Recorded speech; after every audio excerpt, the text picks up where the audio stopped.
Espectadores de todo el mundo, gracias por su tiempo. El tiempo de Dios es el mejor.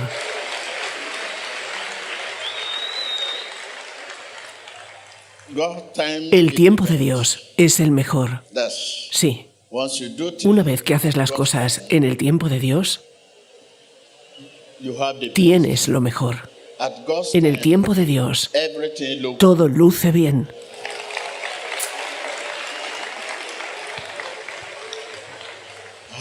Aleluya.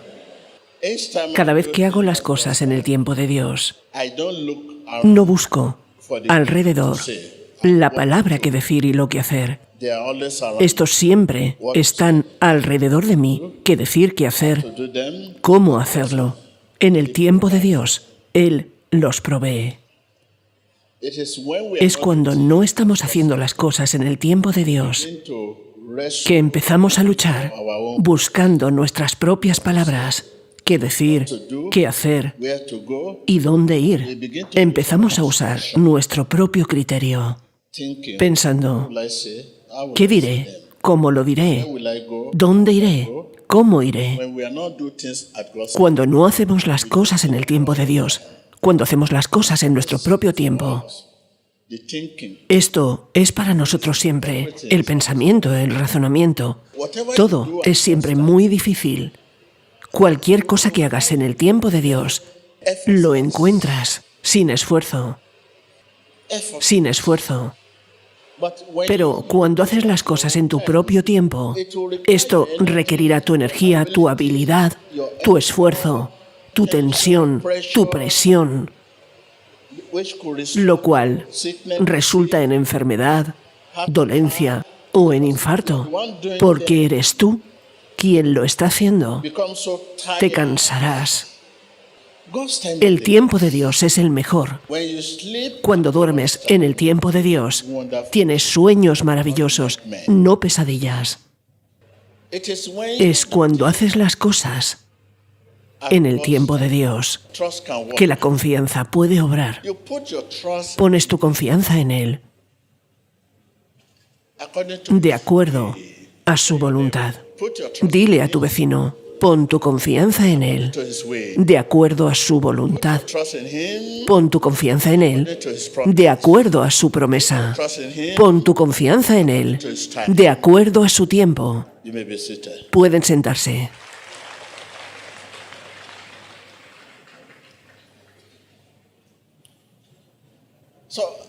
Así que la confianza no sirve para nada sin su tiempo, sin su promesa, sin su voluntad. Confío en Él. Bien. Para hacer lo que estás haciendo. ¿Lo estás haciendo en su tiempo? La fe no es real. Sin su tiempo, la fe no es real. Sin su promesa. La fe no es real sin su voluntad. Tengo fe. Esa fe debe estar en Él, en su tiempo, voluntad y manera. Dile a tu vecino, la fe no es real sin su voluntad. La fe no es real sin su promesa. La fe no es real sin su tiempo.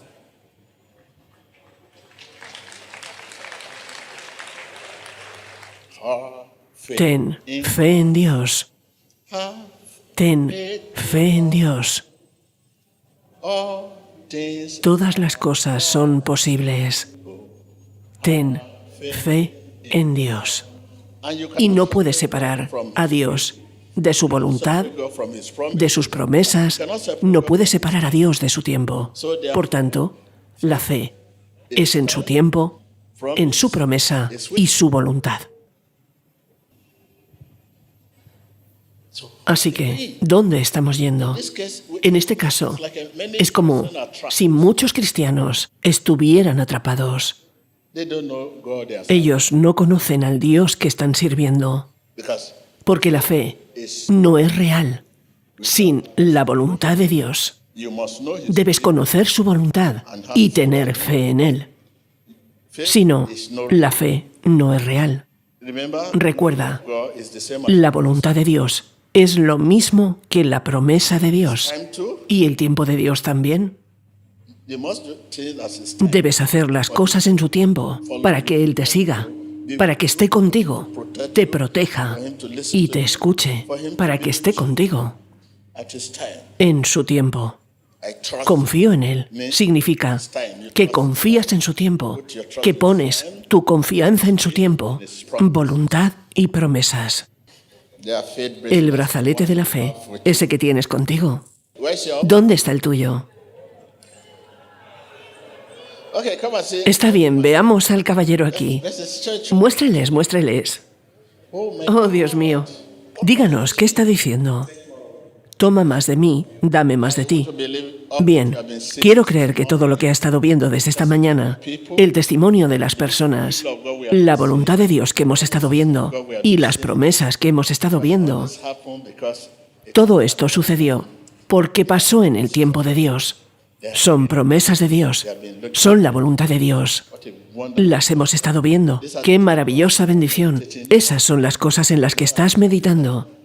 Te dije que la palabra se vuelve una parte de nosotros mediante la meditación. Dile a tu vecino, la palabra de Dios se vuelve una parte de mí mediante la meditación. Esa es la única manera. No es mediante el pensamiento. Te hablé del pensamiento. Cuando se trata de la palabra de Dios, no puedes pensar en la palabra de Dios, sino en tu situación. Porque la meditación es de la casa de arriba y el pensamiento es de la casa de abajo. Cuando estás pensando, todavía estás en este reino, todavía estás con nosotros, aquí. Pero la meditación es del corazón, de nuestro espíritu, para que tu corazón actúe en la palabra. Quiero decir, corazón significa tu espíritu, esto es, el espíritu del hombre. Para que tu corazón actúe en la palabra, debes meditar en la palabra y darle vueltas y vueltas de nuevo en tu corazón. Esta es la única manera en que la palabra puede dominar tu corazón. Cuando la palabra domina tu corazón, influencia tu conducta y tu carácter. Empiezas a comportarte de esa manera. La palabra de Dios dice, sé fiel, y te encuentras a ti mismo siendo fiel. Influencia tu conducta. Tú que te quejas de la liberación, no quiero fumar de nuevo. Medita en la palabra. Y antes de que te des cuenta, la palabra de Dios dice no y empezarás a comportarte de esa manera. Esto es autoliberación. ¿Estás conmigo? Cuando la palabra domina tu corazón, no tu boca. Cuando la palabra domina tu corazón, domina tu espíritu, influencia tu conducta y tu carácter. Y no olvides que la meditación es una visita con Dios. Dítelo a ti mismo. La meditación en la palabra es una visita con Dios. Repítelo de nuevo. ¿De nuevo? Puede sentarse, gracias, Señor. Has estado peleando para seguir la palabra de Dios. Mediante la meditación, la palabra se vuelve parte de ti. No es simplemente al conocer la palabra de Dios. No es por saberla. La sabrás, la enseñarás y la predicarás, simple. Hay muchos maestros, predicadores de la palabra. Pero la palabra no es parte de ellos. Que conozcas la palabra no significa que sea una parte de ti. Es solo cuando la palabra se vuelve una parte de ti que puedes vivir la palabra. Vivirla. Vivir la palabra. La palabra solo puede gobernarte cuando te domina. Que alguien diga, el plan para el éxito. Guarda la palabra, medita día y noche y haz lo que la palabra dice. De nuevo, el plan para el éxito. Guarda la palabra, medita día y noche y haz lo que la palabra dice. Sin meditar día y noche, no puedes guardar la palabra. Y es cuando guardas la palabra que la palabra puede influenciar tu conducta y tu carácter. Cuando meditas día y noche, la palabra influenciará tu conducta inmediatamente. Tu comportamiento, te encontrarás diciendo, no, esto no es la voluntad de Dios. Esto no es lo que Dios dice.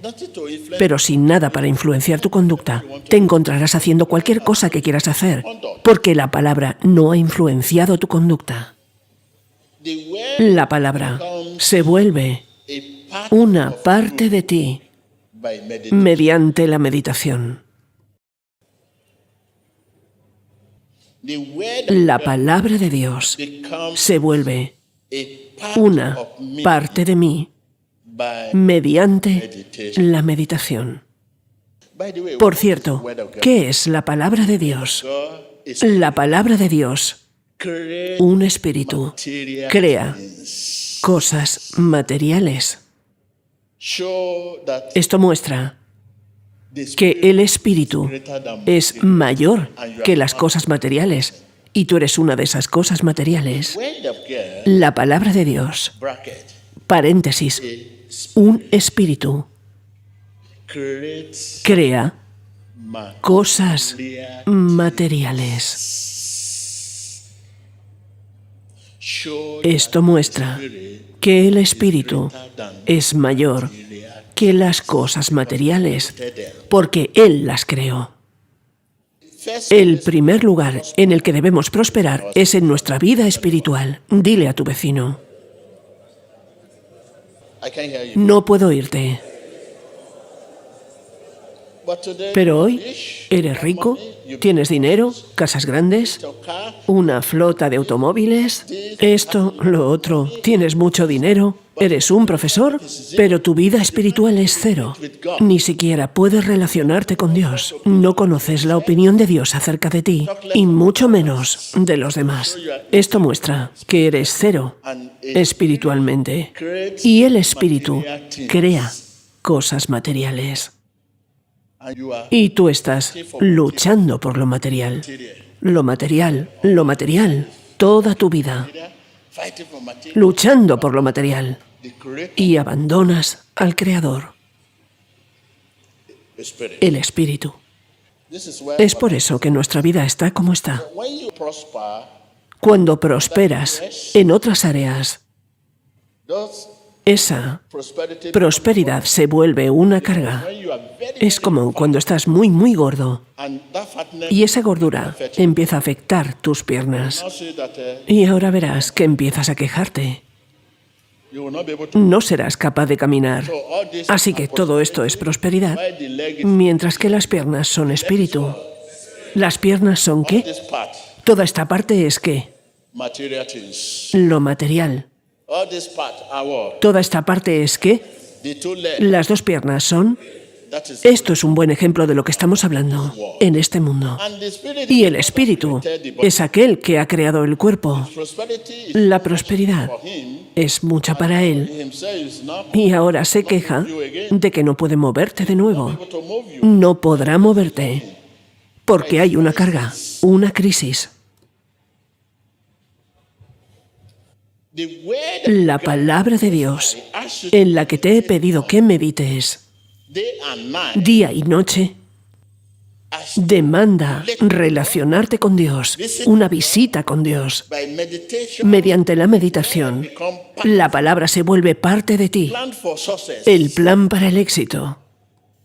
Tú quieres ser exitoso en la vida.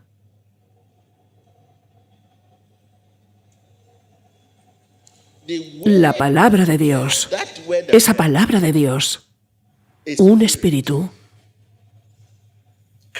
crea cosas materiales.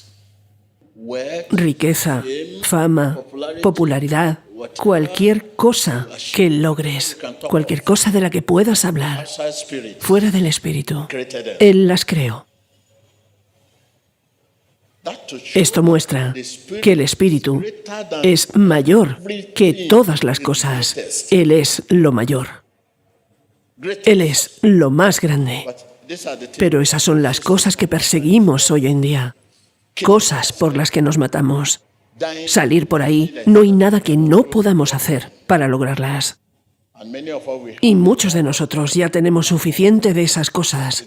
Y ahora se han convertido en una carga de nuevo. En el momento en que las obtienes, empiezas a quejarte otra vez, porque el espíritu ahora es menos.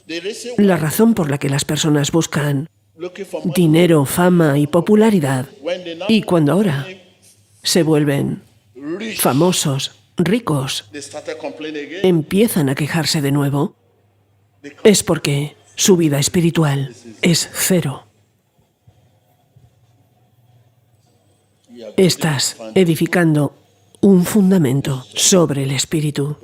Que Dios te bendiga. Espectadores de todo el mundo, si creen que lo han logrado todo, eres rico, famoso, popular, todo, pero tu vida espiritual no es nada significativa. Sí.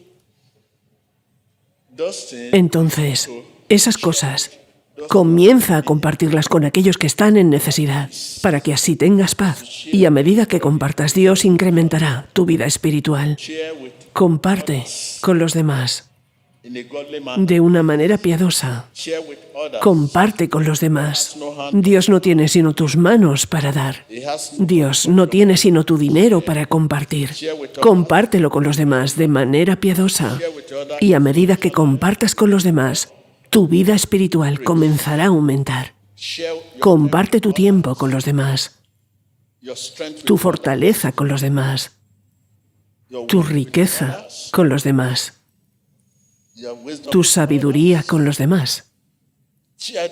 Compártelo con ellos, compártelo con los demás. Tú eres bendecido para bendecir a los demás. Estás aquí para recibir aquello de lo que tu vida depende. Y también debes aprender a dar aquello de lo que tu vida depende. Continúas recibiendo aquello de lo que tu vida depende, pero sigues dando aquello que no necesitas. Dime si te estoy hablando. Lo que estás dando son esas cosas que no necesitas. Esas cosas que no necesitas, cosas que cuando las das no las sientes. Y el dar tiene que ver con el sacrificio. Cualquier acto de dar que no vaya acompañado de sacrificio no es dar. Mira a Abraham. Debes sacrificarte. Tienes que sentirlo. El dolor debe llegar. Tienes que sentir el dolor. No importa cuán rico seas. Cuando lo des, lo sientes. Si no sientes que estás dando algo, entonces no estás dando. Todo verdadero dar tiene que ir acompañado de sacrificio. En el momento en que seas capaz de equilibrar esto, entonces tu dar será recompensado. Y Dios es el galardonador. ¿Tu dar será qué? El dar es remodelar nuestro destino. Dile a tu vecino: no puedo oírte. Estás remodelando tu destino. Así que quiero dejarte con esto.